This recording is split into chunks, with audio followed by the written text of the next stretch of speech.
Hello everyone. Today the lesson that we're going to deal with is John Donne's Death Be Not Proud. John Donne is a metaphysical poet. That means he compares the things of this world to things that are spiritual. Like for example in this poem, death. We know that death is something to do with spiritual existence. He compares death to sleep and rest, which are things of the world. So that is why this poem is a metaphysical poem. This poem is also famous for the use of apostrophe. In English literature, apostrophe means addressing or talking to somebody who does not exist. And in this poem, you find that the speaker is talking to death. He is challenging death and he is telling death about his weaknesses and about his flaws and how he is not as powerful as many people regard him to be. When this poem was written, England was going through the dark age.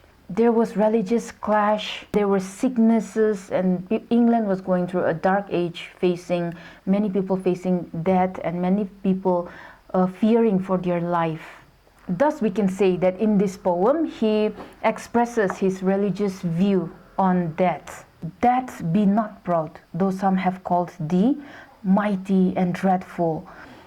For thou art not so. For those whom thou thinkst thou dost overthrow, die not, poor death, nor yet canst thou kill me. From rest and sleep, which but thy pictures be, much pleasures than from thee, much more must flow, and soonest our best men with thee do go, rest of their bones and soul's delivery. Thou art slave to fate, chance, kings, and desperate men, and dost with poison, war, and sickness dwell. And poppy or charms can make us sleep as well, and better than thy stroke. Why swell'st thou then? One short sleep past, we wake eternally, and death shall be no more. Death, thou shalt die. This poem consists of 14 lines, 3 stanzas of 4 lines, and a couplet at the end.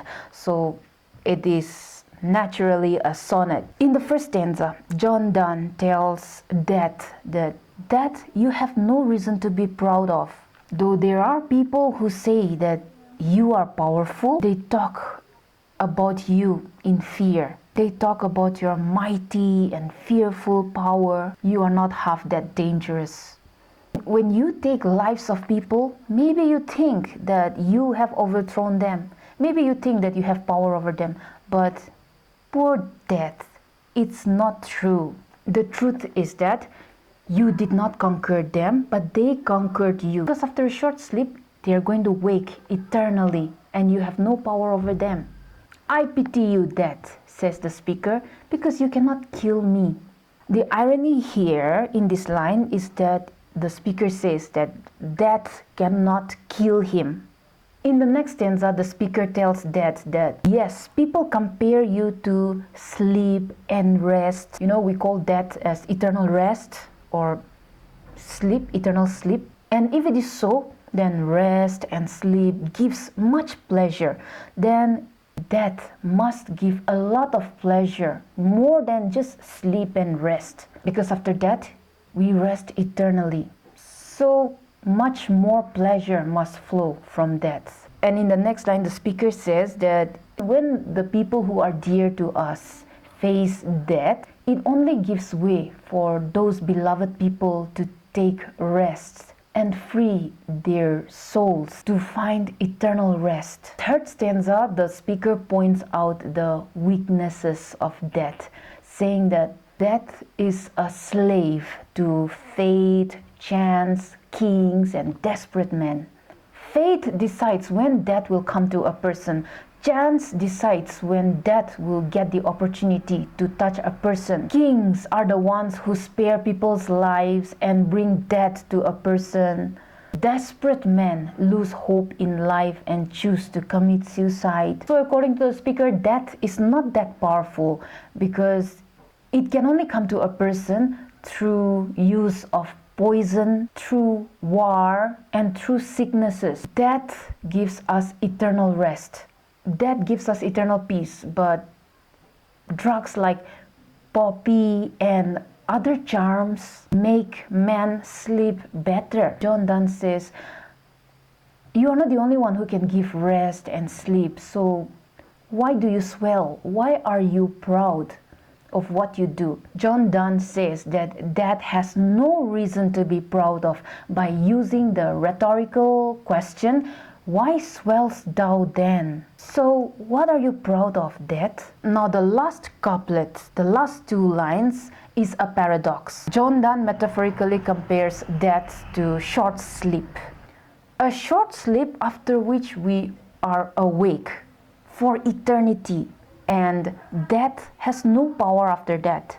Death or fear of death ceases to exist. He ends his short poem with a paradoxical statement, death, thou shalt die, meaning the bringer of the end will bring end to itself and not to others. Death, thou shalt die. So this sonnet is a skillful use of apostrophe where the speaker is talking to a metaphysical element, an abstract element, something that does not exist in the physical form and that cannot respond back to him.